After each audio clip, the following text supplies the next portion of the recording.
This guy as a young man had a dream to become a big movie star, to come to Hollywood and to become a great director and producer and a writer and all those kind of dreams he had. Of course, everyone told him it can't be done. But he wouldn't take no for an answer, and he moved across from New York to Los Angeles to Hollywood. And of course, one day, after struggling, like we all do in the beginning, to get into TV and into movies, he had this idea of writing a script. And in longhand, he wrote this script, which was Rocky.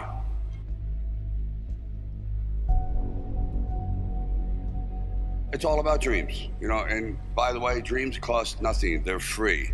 The hard part is just keeping them going, and please keep them going, because we're here for one simple reason. He believed in the dream, I believed in the dream, and our dreams come true, and there's no reason every one of yours can't either.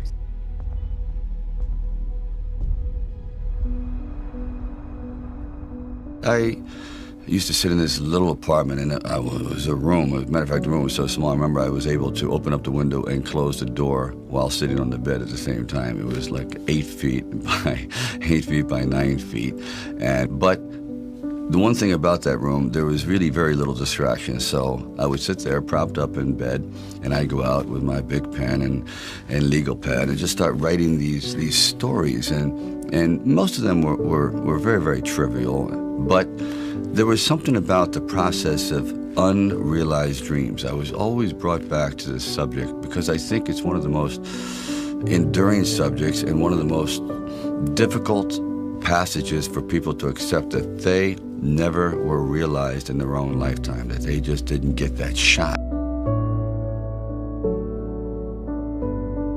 I decided it was a time to come to California, so I went to California.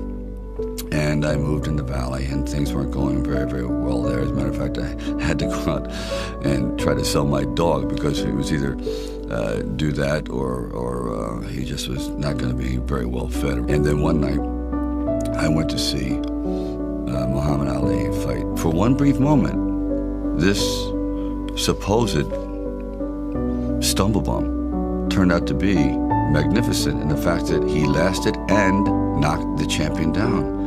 I said, boy, if this isn't a metaphor for life.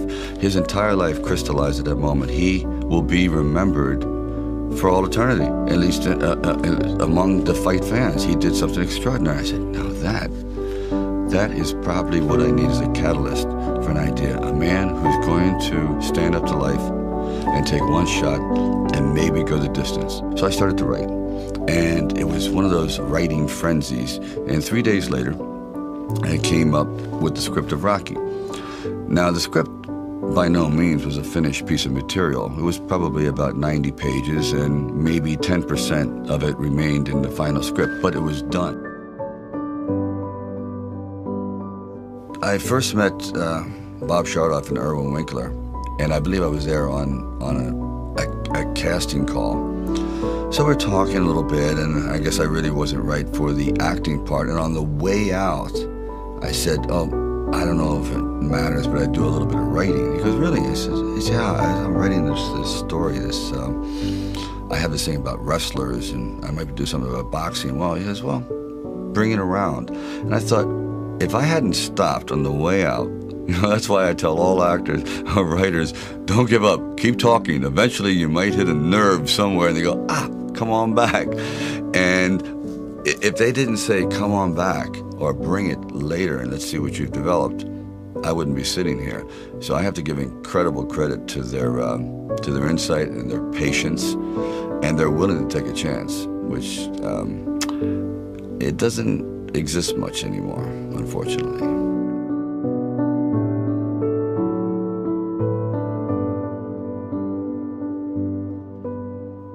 Originally, when I brought the script to them, they were fairly enthusiastic about it. The one thing they were not enthusiastic about was me playing the part, and I really can't blame them at the time. But there was something inside of me that this opportunity is never going to come around. And I really wasn't used to money, and I had no idea of what I would be missing. But the temptation started to come forward. First, it was $25 grand and $100,000. I never heard of $100,000 because I had like $106,000 dollars in the bank. And like I said, I had to sell my dog, and things were not looking very, very good. My $40 car had just blown up, so I was taking a bus to work. But still, it didn't matter. I wanted to stick with it. Then it went up to 150,000, 175,000, and it went up to 250,000. Now my head was starting to spin, and it went up to 330,000, and probably I heard it went up to 360,000. And I thought, all right, you know, you've really managed poverty very well. You've got this down to a science. You really don't need much to live on. I had like sort of figured it out. So I was not in any way used to the good life. So I thought, you know what? If I know in the back of my mind, if I sell this script and it does very, very well, I'm going to jump off a building. And if I'm not in it. So this is one of those things where you just roll the dice and you fly by the proverbial seat of your pants. Say, all right, I got to try it. I got to just do it. I may be totally wrong, and I'm going to be taking a lot of people down with me, but I just believe in it. We were working with the handheld camera at the time with Garrett Brown, and it was somewhat experimental. And he'd film me running through shopping malls and up down the steps and flights, curved corridors along the river, until finally my legs basically gave out and I'm like writhing on the ground, and I want to rise up and say, John, I'm dying here. And he goes, no, use it. Use the pain. I said, for what? I mean, I'm in misery. He goes, well, no, you know, it's giving your character, it's giving him some depth. I said, it's giving me bruises. It's giving me like agony. I can't sleep at night.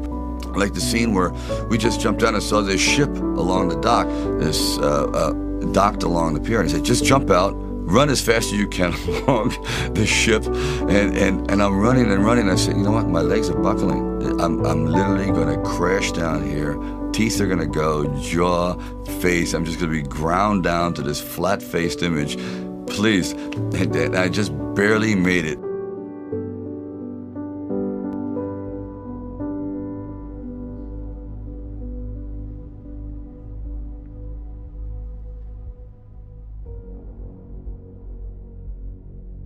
The world ain't all sunshine and rainbows. It's a very mean and nasty place, and I don't care how tough you are, it will beat you to your knees and keep you there permanently if you let it.